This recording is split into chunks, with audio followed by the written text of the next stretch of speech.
Okay, the next project we're going to do is called Selected Color, and we're going to be doing it with sepia tone, so brown tone. So here I go. So I'm going to go ahead and unlock this layer by double clicking on it. Then I'm going to go to my action palette, which if it's not up, remember we go to Windows, Actions, and it will appear.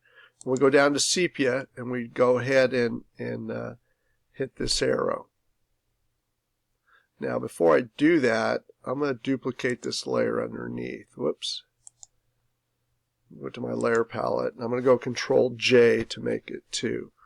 And then I'm on the top layer, it's the active layer. So I'm going to go to my action, Sepia, and then I hit the arrow and it will go ahead and go. So it created a sepia on top of that. Then I go back to my layers. And what I'm going to do now is I'm going to go ahead and merge these down. I'm not going to flatten it, I'm going to merge down. So I go Layer, Merge Down. And you'll notice it does like one little layer at a time. So I'm going to do one more time, Merge Down.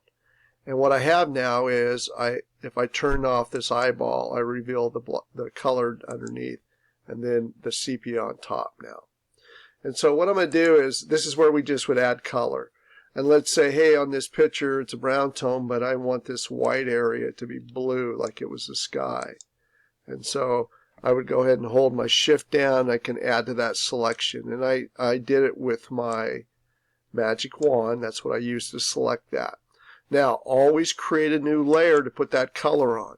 Remember, I chose this layer in order to get my information of what I wanted to fill, but I'm going to fill it on this layer that I created above it, which is blank. And so I'm going to go Edit, Fill, and then I want Color, and then I can pick the color that I want.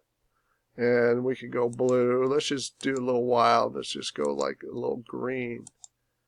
And I'll go OK, and it fills it with that green.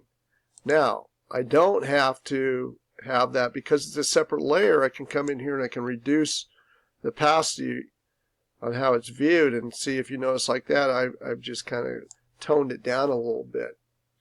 And so I've just added color to my sepia tone, which is all you have to do. Another way of doing it would be to erase from underneath and reveal underneath. So let's say I wanted this individual to be colored. So I'd come with my eraser, and I'm going to erase the sepia layer, part of it, to reveal the color underneath.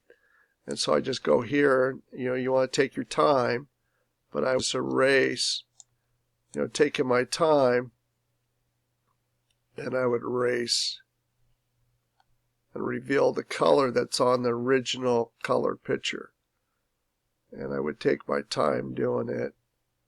I might even blow it up bigger, Control Plus to blow it up.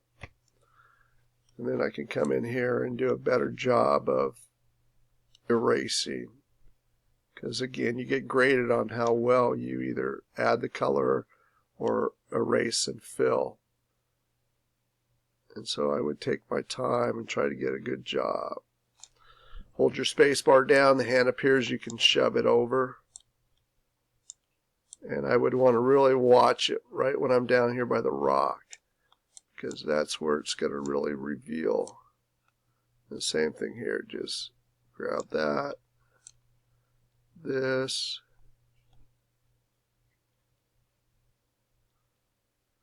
again, take your time when you're going down by the hand to make sure it's okay.